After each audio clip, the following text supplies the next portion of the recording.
Welcome everyone at home. Welcome to the next webinar on the Power Up series sessions. We are super happy that everyone at home could join us today. We've got a really amazing webinar that we're very excited about. We've been waiting for this one for a while. So before we get into that and before we dive in, we should do some introductions between us. I'll go first. So everyone at home and to you, Jan, I'm Kieran Kelly. I'm the Senior Creative Strategy Manager here at MG Empower, and I've got an amazing co-host with me today. Thank you, Kieran. My name is Yang. I'm Director at MG Empower. I oversee the talent management arm of the business, working with influencers and creators. And I think today we have the absolute pleasure to be joined by Jonathan Raz-Friedman, founder and CEO of Super Social, co-creator of the Into the Metaverse podcast as well. Jan, I'll let you do the introduction to everyone who's just joined us. Please. Nice to meet you, everyone, and great to be here, Siang and Kieran.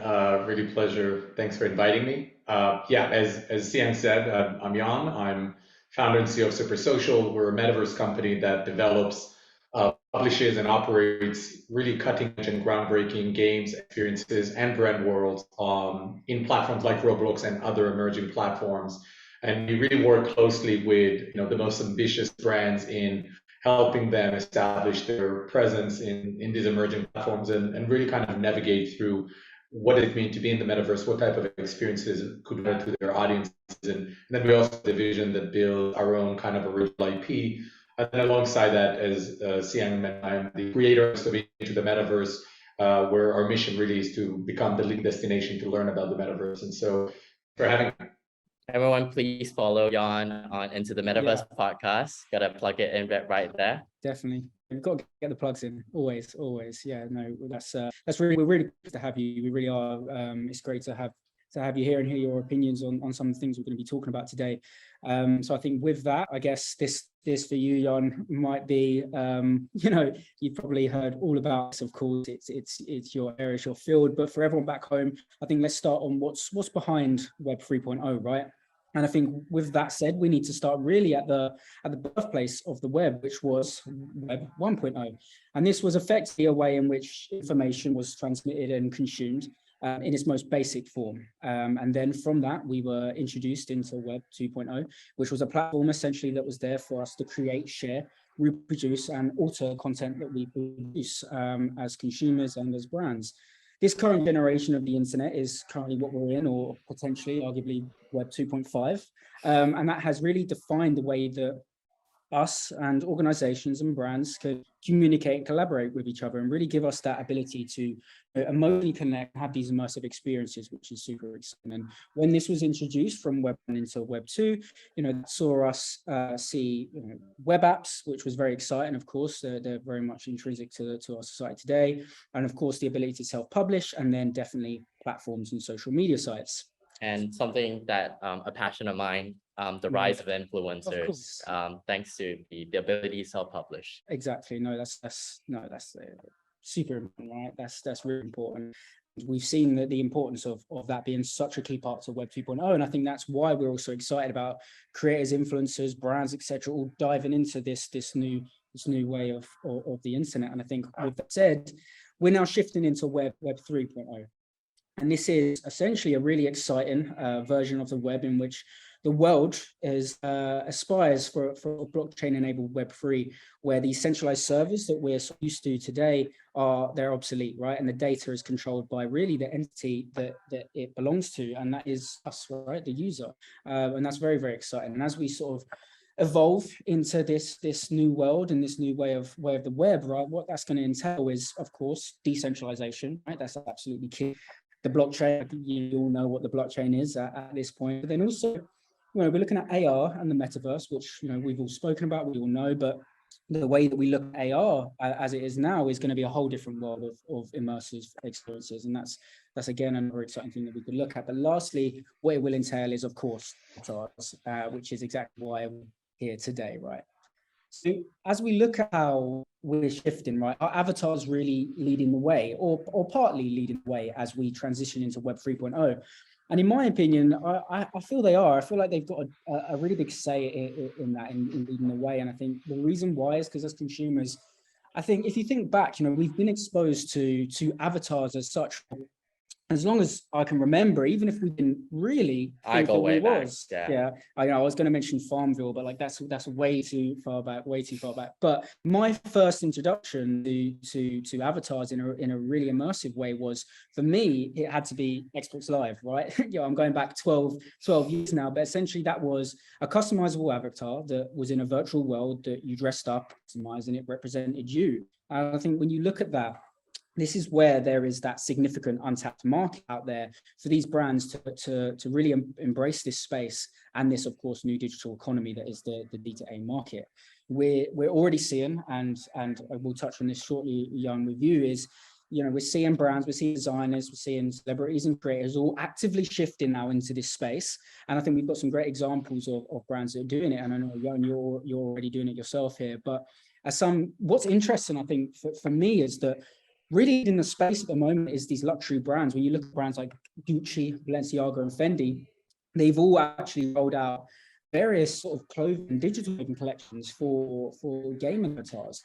And I think as an example here, we've got, I can remember Gucci actually released a bag specifically for Roblox as a in-game accessory, right? And I think at the time when that bag was released, that exclusive bag, of course, it was worth about $6 in Robux, which is the currency of the platform, right?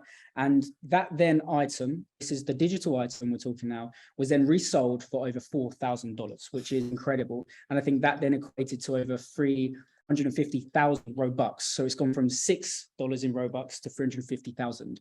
So you can really see that has really increased, and you can see the consumer intent there. And I think if you even go beyond that and look at gaming in a more literal sense, when you look at Fortnite and League of Legends, we saw that they saw massive revenue increase, significant, in fact, of just offering these in-game skins and opportunities for influencers or consumers, to tap into. I think both of them combined delivered over, well, both of them individually saw over 1 billion in terms of revenue extra. League of Legends actually saw 1.5 billion. And this is where I want to get your thoughts here, Jonathan, on this, and I want to get you involved.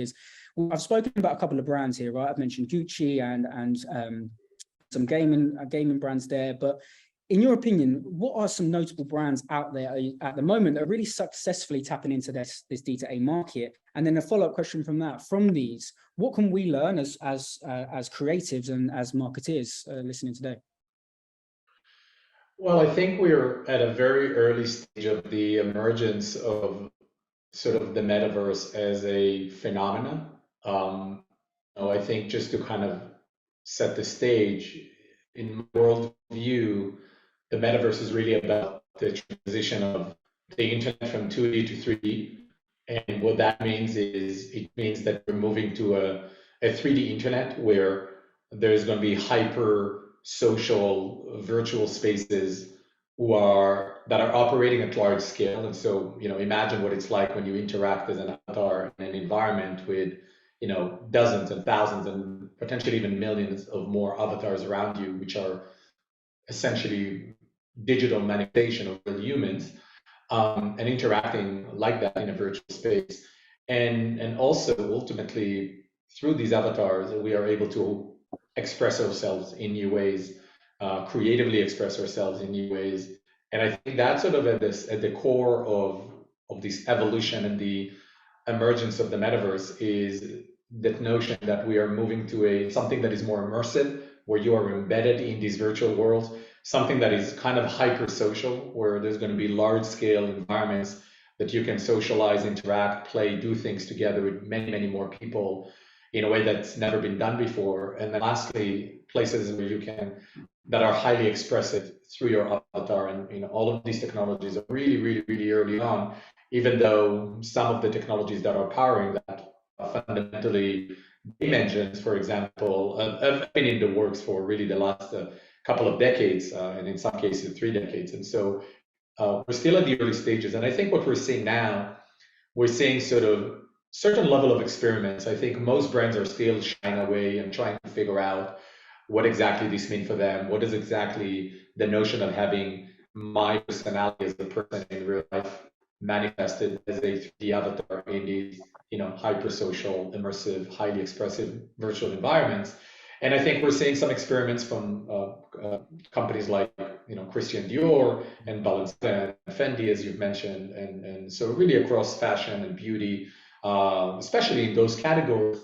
Not surprisingly, because a lot of the things that we're talking about when it comes to avatars, we're talking about self-expression, and as it comes to self-expression, beauty and these areas and categories are what we already do in real life, and so it's surprising that these are the first sectors of the consumer brands market who are tapping into this. And yes, to some extent, we are seeing these experiments happening inside quote unquote what many people think as gaming platforms or game products. And the reason is because we are still very early in the process, the journey of the universe. And to be honest, 3D game world and virtual worlds have been around the last couple of decades. If you think about Grand Theft Auto, think about World of Warcraft and League of Legends and Roblox and Minecraft. I mean, Fortnite is a relatively new phenomenon, 5-6 years in, but the notion of virtual world in 3D have been around for a long time. They were just occupied mostly by gamers and by young people. Now the rest of the world is opening up. So it starts with gaming and avatar assets in gaming. This is really scratching the surface of what I believe is going to be a multi-trillion-dollar economy that is based on how we live and express ourselves as avatars in these virtual realms. No, I think that's very, very exciting, and I really couldn't agree more. I guess I think what's interesting here is actually the consumer targets that are mainly at the moment anyway getting involved with this market is all around these digisapiens, and they I think they compile about 3.5 billion of us globally, and I think they are the sort of market that grew up in a world that they were sort of really blurring reality and fantasy, right, with this virtual world becoming their second home. And that kind of really makes a lot of sense when we look at who this target audience is. I think then as we discuss like how what the industry is the current state of what that is, I think that really nicely then can transition us into discussing what the current state is and how we can sort of evolve at this moment of time and what brands are doing it right. And when you look at the web as a whole, it's gone through many shifts. And I think personally, the brands that you see, being the most successful within these shifts are the brands that stay really close to that digital culture. They tap into it at the earliest possible state in this, in these minute ways that can build that connection and be able to then see the success from that and to generate, how they position the brand within this space. Often, I think they're really interesting, and one that I really, really do want to touch on, and Jonathan, I want to get your thoughts on this is, I think for me, the pandemic was where it really accelerated the growth of users really increasingly looking for those immersive digital experiences, right? And for me, that makes a lot of sense because during that period, we were all craving those interactive moments of emotion and interaction with each other. I think in the UK, I'm not sure what it was like in the US, but all of us were jumping on 3-4 Zoom calls a week, right, and having parties and quizzes and whatever it was. And I think for us, I think it's really exciting. I feel like that really opened us up as consumers to see value in these immersive experiences. And this is where I want to get your thoughts, Jonathan. I guess, do you feel like potentially the pandemic there had a big impact on how consumers sort of really did look at this space? And do you feel like it is the shift, and that was the shift in terms of audiences getting involved with this? I definitely believe that the COVID-19 pandemic accelerated a paradigm shift of human behavior, which would have likely come later, definitely by the end of the decade. And I think what COVID-19 has done, it really did push people into looking at virtual interaction, either in 2D or in 3D. For many more people, it was in 2D, right, using Zoom. And so I think what happened is it forced people all over the world to look at virtual interaction as a core modality in their human experience in general. And that obviously was cemented by tools like Zoom in enabling frictionless interaction in 2D, but we're already in a way in a certain metaverse. It's just not the metaverse we're envisioning. Yes, exactly. Because it's 2D, it's not embedded, and so on and so forth. But it definitely accelerated for a large population around the world And then I think what it also did, which is more interesting in my mind, is it introduced the concept of a virtual world, of a 3D virtual world, in a way that was really only relevant and exciting for people who were already immersed in these things, which again, we're talking about gamers and we're talking about young people. And so, I think COVID definitely accelerated that paradigm shift and probably brought forward by several years what would have likely happened anyway in the future, because it was clear that this is where we're going. And it was clear that this is where we're going because the technologies have continued to being built up.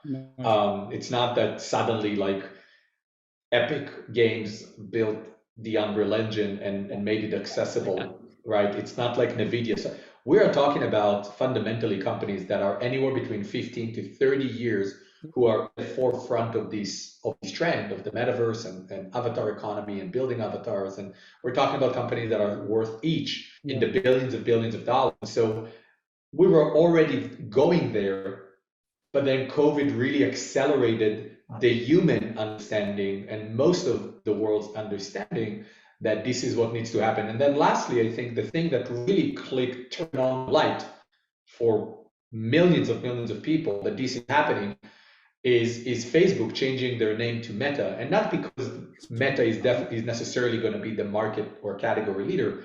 Not at all. I'm not necessarily suggesting that, but it turned on the light on the conversation that this is happening. And then it's not only in the fringes of society, it's like front and center, and people talk about it, and you have people who never ever heard the term metaverse now talking about metaverse and Friday dinners and stuff like that. It definitely made a massive acceleration, which is undisputed in my mind. No, I couldn't agree more. And I think that then feeds into the fact that we was all spending a lot more time online, right? With that, our routines then went online. And I think, maybe it's just me personally, right? But spending did as well. No, it did, right? Spending did go up online. And I think with that, of course, it kind of then reiterates why consumers now, especially in this D2A market, we see that they are actually happy and enjoy purchasing high-end accessories for their avatars online. And again, I think it taps into what you were saying earlier, Jan, and I think we've touched on is that expression of self, right? And the avatars are an extension of them. And I think for me personally, that attraction will grow as the value of having an avatar on a decentralized network provides these more immersive experiences. You touched on earlier, there's that potential to be somewhere and be immersed with millions of other avatars. You can be on your sandbox land at 6 o'clock and then go to your Ariana Grande concert at 6:30 that's placed in the metaverse somewhere. As that value goes up, the more attraction to the D2A market from a consumer point of view will be, and there's more than contact moments for brands to be able to introduce their brand and services. What struck a chord with me, Jan and Kieran, is like, I think the word hypersocial. I think like when there's that interaction and like connecting to the fundamentals, need of humans to connect with each other. And when that social interaction is established, then, commerce, which is essentially a transaction between two human beings, right? Yeah. And a value exchange, I think that just kind of like brings us back into why, I think direct to avatar could be a big avenue for from a commerce perspective or even from a revenue perspective. No, it already is, right? We can see that, and the examples we've given today is showing that, and it's a very, very exciting space. Yeah, and Kieran, just kind of thank you so much for kind of laying a good insightful foray into the direct to avatar landscape. And Jan, I really relate to a lot of things that you said as well. I really like how you tie it back to the fundamental needs of us as human beings being hypersocial, the need to and driving the evolution of Web 3.0 and 4.0 in the next few years. But I think for me, just to kind of segue into the topic at hand, it's really, I really do think direct to avatar, I think it's already begun become a new direct to consumer and then some. And I totally agree with Jan as well. I feel like gaming industry has been paving the way for the last 3 decades. I'm not going to bring in the games that I'm familiar with because that was age, but I totally agree. And I think when it comes to direct and consumer, I think everyone's very familiar to the word D2C, but I think D2A is something a little bit new. But I think for our audience in the group chat today, I think D2C, you've seen it now in brand commerce with like shoppable features like shops. I think we've seen shoppable content of like live stream shopping. But I think the key industry that really has kind of like been doing for a long time is the gaming industry. And I think they often do it with influencers. Again, a deep passion of mine, whereby influencers has always been hyper social with their followers. They're also very good at expressing themselves, their identity. And I think it's no surprise that influencers are some of the early adopters in the direct avatar space. And I'm a big fan. I just want to bring this example. Last year, Ariana Grande headlined Fortnite's Rift Tour with a virtual concert, seen millions. And what's so special about it, she launched a custom skin and her new cosmetic glass with it as well. And then, of course, we also have someone like NBA star LeBron James. I know a big fan. Also launched 2 special outfits on the Fortnite item shop as well. And I think just bringing back to the point, like I think influencers have always been that early adopter. And I think D2A is no exception. But I think the paradigm shift here is, Jan, again, I agree with you, is we need to change our paradigm shift, not just in the way we interact, but from a business standpoint, the marketeers and creative standpoint is what constitute a product now. In the example of Fortnite, it could be a virtual item. Yeah. And when you change your mindset about what a product constitute, then production change, supply chain management change, logistic change, and distribution change. Yeah. And I think, and how does that tie back into full retail or physical experiences? I think that's something that we would love to like delve a little bit deeper into some of the case studies, bring everyone through. But here's where I kind of like bring you back and like think like if you could share a little bit more of like make Avatar so special or like such a compelling sort of driver for a lot of brands and businesses or even like influencers with consumers. Well, I think the key is to start with the consumers, right? And I think that there is a generational difference between people who were born at a certain time. Let's just collectively put it, anyone that was born before 1995, 1996, maybe even before 2000. And then you have everyone that was born basically after 2000. And I think that for the population that was born after 2000, it is obvious that they grew up in a world that is internet native. From the moment they were kids, there was the internet. From the moment they were kids, there were video games online.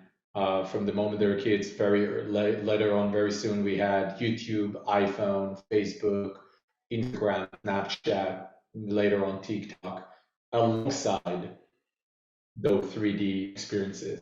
And so I think they're experiencing the internet from the lens of an avatar is a much more intuitive and native thing for those who were born, who are below 24 years of age, let's say, collectively, versus people who were born in a time where you didn't have 3D avatars. You didn't have much of that immersion. Like when I played Supersonic on the Game Gear or Super Mario on Nintendo 64, the modality was different. There was no immersion, there was no embeddedness, there was no hyperscape. It wasn't even social. You just played on your own, and definitely there was no, highly expressive opportunity. The opportunity to highly express yourself through these avatars. Also, we played games with the character. Now, the difference is that over the past couple of decades, people are experiencing these games and virtual worlds as the avatar. They play as the avatar is them, not a different character like Mario or Sonic, etc. And I think that is very different because we are basically embedding our personality and our aspirations and our motivations into a 3D figure. And And it's very natural, it's very human that I'm going to want that avatar to become manifestation of everything I want to be or the type of person that I want to be. I think if you think about it from that lens, from a humanistic perspective, it's just so natural and intuitive to understand why there's a whole generation that for them this is second nature. This is what they're doing. This is what they will continue and do. I think there is the rest of the world and the non 2.5 billion people below age 20 that I've mentioned. Those people, will be more a bit more cautious and be more pessimistic and be a bit more skeptic about what does it all mean. But I think there's going to be some level of adoption by older generation and older demographics of what you do with 3D avatars. I think we're seeing it with NFTs to some extent, even in 2D. This is just scratching the surface of how older demographics are going to want to experiment and express themselves in the metaverse. And so I think for businesses, for brands, for enterprises, this is a real paradigm shift. And I'll use an example beyond fashion and beyond beauty, which is I think is an easier use case. But let's do a different example. What does customer relationship management look like when you know who the person is? It's an avatar with not a real image, without connection to a social security number, probably without an address. What does that look like in a world that is 3D? How do you interact? How do you build relationship with these 3D avatars? How do you get to know who are you emailing? Are you emailing the human or are you emailing the avatar? They're probably different people.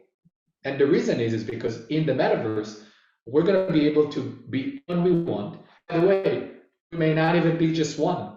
What if we have multiple identities? I can be 5, 10, 100 different identities in the metaverse.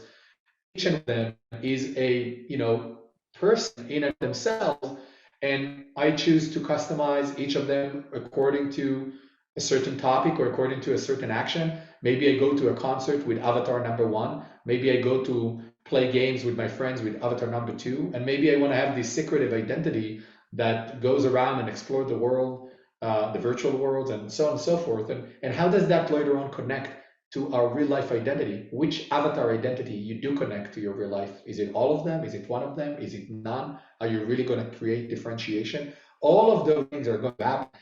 It creates just a phenomenal, unimaginable, incomprehensible opportunity. How brands and businesses should think about the future, because this hasn't happened before. No. Buying some accessories in a game called Fortnite is a subset of a subset of a use case in the grand scheme of things. Most of the use cases, I believe, haven't been even revealed yet, and that's what's exciting. Yeah, and Jan, I like there's so many pins I want to put into what you just shared, but I think what you really distinctively differentiate between characters and avatars with great takeaway for a lot of brands and businesses as well. I think a lot of time a lot of us mix up characters and avatars as one. I think that's a key takeaway. I also want to add on that I think a lot of airlines, financial institutions are actually experimenting on what you just said in the realm of CRM, which is how do I use avatar to improve my relationship with customers?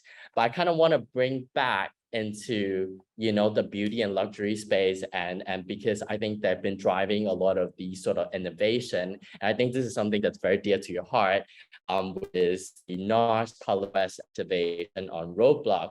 And I kind of want to leave the ball back to you and be just kind of because this is something that you did at Super Social. If you could share what you have done, some of your learnings, I think that will help a lot of us in this chat to really understand the thought process and experience behind getting something so groundbreaking like this. Thank you. Yes, and first of all, appreciate you kind of thinking of the groundbreaking is exactly what we were aiming to do and accomplish experience. We partnered with a very special, iconic brand, which is NARS Cosmetics, which is a prestige beauty brand with a really cool following, a phenomenal innovator and inventor of the founder, Francois NARS, and we really found a credible partner in the NARS Cosmetics team who wanted to really push the boundaries of self-expression and use the Roblox platform as the gateway of how they are accomplishing that. And we partnered with them from really early on, from the beginning, really working on the concept together and putting the foundations of what we now think of as a groundbreaking, cutting edge virtual world that is based on a brand. And really, it's all about pushing the boundaries of self expression on the Roblox platform, giving the audience an opportunity in a way that's never been done before on the Roblox platform or potentially in any platform to have complete freedom to essentially accessorize their avatar through gameplay in the different islands that are actually based on the products, the makeup products of NARS Cosmetics, right? Blush, Laguna, and light protection. These are kind of the three islands is based on the icons themselves, and we use the advanced technology like materials variant that Roblox made available to developers. We're one of the first studios that used the materials variance technology, for example, to create textures of the island in the virtual world that are really mimicking the texture of the makeup itself in life. Wow. And when you look at it, for example, on the left photo, this is Black Island. You can see the texture is really, really like the texture of the makeup in real life. So that's the beauty of technology that allows us to do that. And the other example you're putting in the middle, where we see the kind of the faces that are changing. What we've built there, we've built this really innovative feature that didn't exist before on the Roblox platform that enable basically it's called Lookbook, which provides complete control and freedom to the players to customize the face of their avatar in complete freedom. There is no prepared decal that you just attach to the avatar.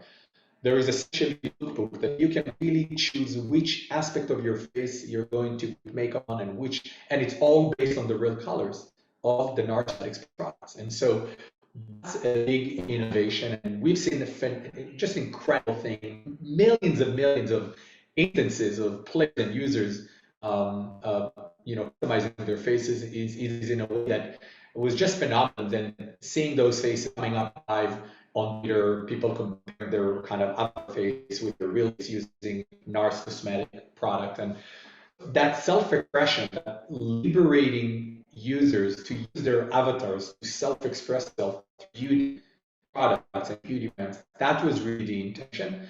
And then lastly, on the right, you can see an example of what we built, which is called Snapshot, which is essentially kind of a self-Instagram feature. It's in the game, which again, very innovative, never been done before.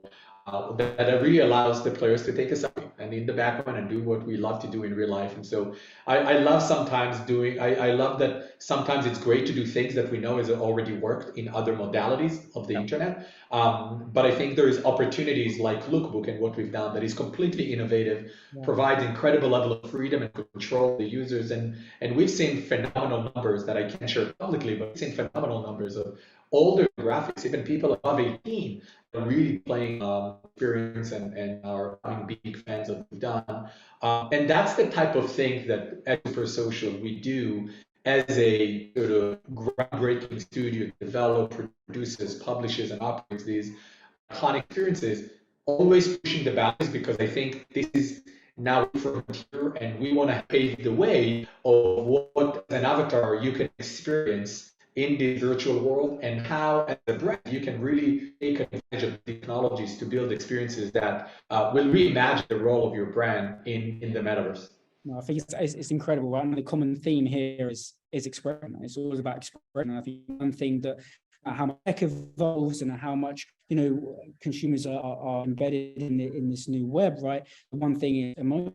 Like it always comes back to emotion, and expression is part of that. And we know that emotion is such a powerful thing in marketing, especially for brands. So, Jan, I have so many questions of just what you just shared, but I'm just conscious of time as well. But I think one thing that really kind of struck with me was really the modality.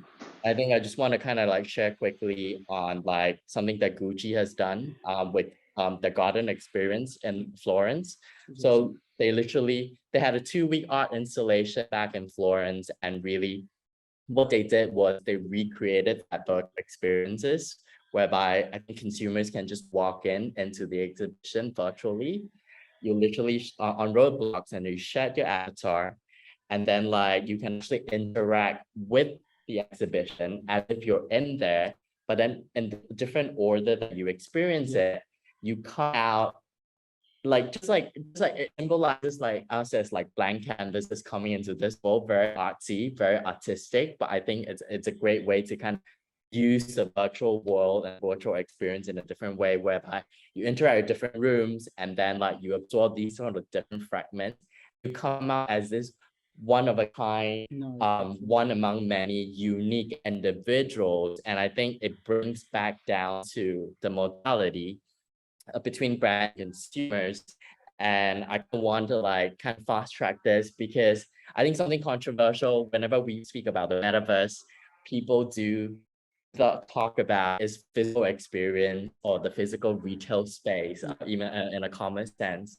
I think I would like to hear your thoughts. I think you've shared a lot already, but particularly in physical experiences, what's your take? And Kieran, feel free to chime in as well. No, I'll let you go. Yeah, look, I mean, I wrote a piece few months ago, and I called it the real versus the unreal, and it's available on the Metaverse stack for those who would like to go and read it. Basically, my point was that for true metaverse to emerge, there has to be a connection between the real and the unreal, between IRL and between URL. And I do not subscribe and do not promote a worldview where the metaverse is going to be completely isolated and dystopian from the rest of the world. And you know, I live in Columbus, Ohio, which is where apparently Ready Player One happens in 2049. And I'm sure for those who have seen the movie, it's not a good movie. It's like there's a good ending, but reality kind of sucks. Black Mirror episode, but I'll talk about that in a different day.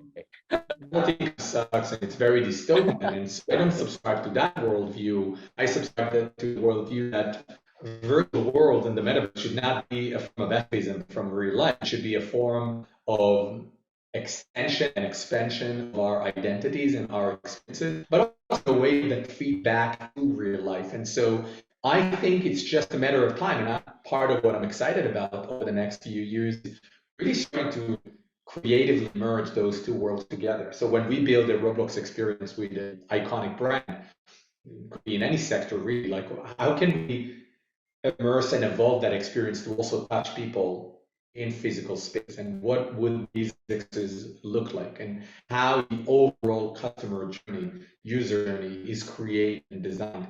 I definitely believe it's going to happen. There are going to be amazing use cases. The technologies are there.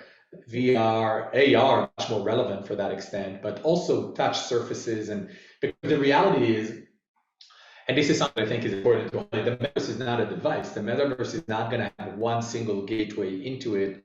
It's a device agnostic virtual network or virtual world where we're going to access the metaverse on multiple devices. VR, AR, mobile phone, game consoles, TV, smart TVs, and guess what? Probably also autonomous vehicles, because when you're driving on your autonomous Tesla and your screens around you, the windows are going to be touch surfaces, what do you think you're going to do? You're going to access the metaverse. So all of those things are going to happen, and it will slowly merge as more technologies surround ourselves further. Which, you know, there are a lot of people who say, "Oh my God, what a horrible reality!" And I'm like, well, you know, I'm deterministic about technology. It's only evolving. It's only going forward. And I do believe technology is going to be all around us. You know, with lenses that are also computerized in our eyes. It's happening. So get used to it. The question is, how do we build meaningful experiences that elevate human consciousness, that brings us together, that inspire us to create more, connect more, socialize, and ultimately have fun, happy society? Because if it's not that, then why are we doing all of this? Oh yeah, and Jan, I think like you really touched base on the kind of like, I would say some of the key takeaways. Well, I mean, we call it immersive experiences, but I think like you brought up a word doesn't get used as much in the metaverse space. I think like it's fun. It's really, really fun. Yeah, exactly. And that emotion is part of that immersive experience, that immersion. And Jan, I really love the bridge. I'm totally on that same camp as well. I think that real presence, the connection between real and real need this to work. Yeah, exactly. And I also think like, just kind of take back onto the Gucci Garden experience. The key thing was accessibility, but from a touch point perspective, you mentioned devices. But I think like if brands and businesses could think about it from an accessibility standpoint, I think that's also a good foray into the metaverse. And I kind of want to dig your brain a little because like, oh, there's so much to talk about. But and we need to make this webinar longer. But I think what other sort of key features, like elements that I think need to like be considered when we marketeers, brands, businesses make that paradigm shift. I think we've talked a lot already. Just want to see if you have anything else to add to that. I think the important piece is to, and work with brands on kind of supporting them through the journey. But I think it's important not to overcomplicate and understand this is a new frontier. There is more unknown than known. And I think the key question is, what are you willing to risk? What investment you're willing to start experiencing? Because the best way to learn is by doing it.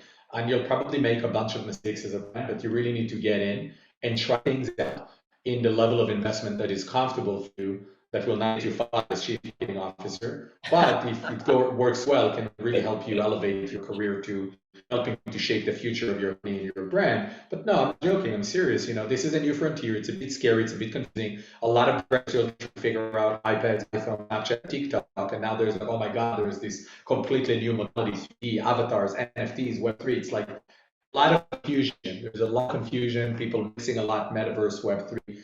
And NFTs and Roblox. So I think what's important is to kind of really just understanding first, what are your objectives as a brand? What is important for you to experiment with? Who is your audience and what type of audience you want to nurture? What new audiences you want to unlock? And through that, really figure out what channels are the ones that are the most relevant for you, what platforms are the ones that are relevant for you. And there's always going to be 1% brands that are the more innovative, the trailblazers. It's not necessarily who is the first timeline, it's who is the best and the most creative. Sure, you're that money first and got the press release, great. It doesn't mean these are going to be the brands that are going to really define the most innovative and groundbreaking experiences. Though I think if you can be the first and be the best, that's great. That's the kind of holy grail. And that's what I think we have brands do and be, as well as be for ourselves. But the key is getting with your eyes wide open, experiment, figure out what's your comfort zone, understand objective, and not blindly go and spend money just because there's a lot of hype and a lot of buzzwords. And let's do a virtual world, let's launch something on the sandbox, let's do that. All of those different things could be a great fit for the right strategy, and every brand should have its own dedicated plan. Yeah, no, I agree. And it's often like less is more, right? We've seen those from the examples that we've talked about, just dipping yourself and staying close to that digital culture is a way that brands can start to do that and start to build those connections with audiences. And I think going back to fundamental, like understanding your relationship with the customers, what your brand's trying to achieve, I think just guides. It's key, right? It's that guiding principle. And asking the question we've just mentioned, right? Are you ready? Or like, is this a space that you want to dive into? And if it is, then you need to really base your marketing plans around it. And that entails, we know how big and wide Web3 can be and what that's going to offer us as consumers and marketeers and creatives as well. So that's very, very exciting. And I think here, this then allows us to sort of, as we head towards the back end now, I'm conscious of time, it's a subject that we can talk about all day, right? So how can brand us, marketeers, how can we all get ready for this new world and this new world on Web3 and B2A? I think it's not going anywhere. Right? This market is only going to continue to grow, and we transition into Web3 and this decentralized network. So really, what can we take away? And I think firstly, simply just educate your consumer. For me, I think it's super important. We need to model, as we mentioned, right, and it's still in its very early stages, and that's, for me, I think is very exciting. I think I can't wait to see how that evolves. And I think when you educate your consumer, what it does is it will build trust, right? It builds trust in them and positions you as that expert, right? That expert voice, which is what you want to position yourselves as a brand that's entering that space. And I think one thing here is to accept the fact that sometimes your target audience isn't Gen Z or younger millennials, right? And being able to start educating them at the earliest point possible allows you to take them on the journey with you of understanding, of evolving with the culture. And I think something that's very powerful, right? And again, it taps into that emotion with them on that journey. And then therefore, when the opportunity to join that experience, that immersive experience, that's very, very exciting. Secondly, And I know, you're going to love this one, right? It's involving influencers and creators. And I think of influencers and even just not, and example, also yeah, exactly. like on your company Super Social, like you're influencing how all brands are entering into the foray. I don't think influencers necessarily means the personality that we see on the two platform. I think influencers could be some of the runners, Gucci, Balenciaga. They're doing amazing what they're influencing how things work. And I think like influencers are always that early adoption. I think, yeah, influence. I love seeing this world, right? Influencers and creators. And creators is key, right? Because that is your musicians, that is your artists, that that's everyone that can create in an artistic form. I think really can play a role here in educating consumers and being able to do that in a very authentic way. And I think that's really where you can leverage off their trusted voices and the impact that they have and the community that they have to really educate in that natural and authentic tone that we know even from a Web2 universe, right? It's so impactful for brands, especially when you're trying to, gain a new audience and build that loyalty as well. Because once you build those long-lasting relationships with these trusted voices, we know as marketers, right, that those long-lasting relationships have deep impact, and that ultimately leads to purchase intent and sale. I guess lastly, then, the last thing we can start, if you are a brand as to start that wants to get into this space, then it's important that you sort of really educate your internal teams, right? Bring them on that journey, let them know that our brand's going to immerse yourselves in this space. And I think that's very exciting. We can innovate together as a team. I think that's something we have adopted very well at MGM Power in terms of will become really part of this world, right? And being able to educate and understand ourselves, but also not just on D2A, because as I just touched on very briefly, the Web3 world is going to give us so many immersive experiences and allow us to build communities in ways that we can never imagine before. So it's important that we educate beyond that, right? And look at the space as a whole, avatars, of course, but obviously VR, AR, the metaverse, and so on and so on. And I think, as we've said multiple times, this isn't going anywhere. And I think the sooner that you bring your teams on board and start to educate and start to learn as this evolves and grows, as creatives and marketeers that are potentially watching today, we can then start to plan, because the examples we went through today, for me as a creative, was so exciting. Like that's exactly what I want to do for our clients here at MGM Power, because that's right, the innovation is there, the emotions there, the connection is there, and that's very, very, very impactful. It excites me so much. And I think once we have understanding, we can look forward in that way and start to plan ahead, and that's exciting. So I think finally, that was right. We've obviously very much appreciated you on joining us today. Your expertise and your opinions here are very much, we value them, and so much unpack. Exactly. And I think we might have to move into your podcast, John. But I think I would like to use the opportunity because to kind of jump into the Q&A section. Yeah. Because I think we do have one very interesting question, Jan. I will use that to kind of to really sort of wrap up as well. I think we have two questions now. My team's telling me to jump on this right now first, and Jan, feel free to take the reign on this. Yeah, sure. How can smaller, we have a question from Jessica Reese that says, how can smaller brands get ready? She's a small business owner herself. She do not have the funds yet to take the first step into this space. What's your take on that? It's an interesting question, because I think one of the challenges at the moment with building these type of 3D experiences in virtual worlds is that it does require an insignificant amount of capital, especially when you look at platforms like Roblox. Some platforms have different kind of cost structure of how much it costs, but yeah, it's not cheap, and it can get to a pretty big, significant investment. I think the opportunities for small businesses is the following. There are many creators around a lot of these platforms, and at the end of the day, these creators are individuals, and they may not all of them be at the scale and quality and work that a company and a studio like Super Social does, but nonetheless, if I were in your shoes, I would really try and find someone young that's an intern, maybe someone even who can do a summer internship while being in high school. I can tell you, I get a lot of inquiries from 15, 16, 17-year-olds who are basically asking me, can I employ them?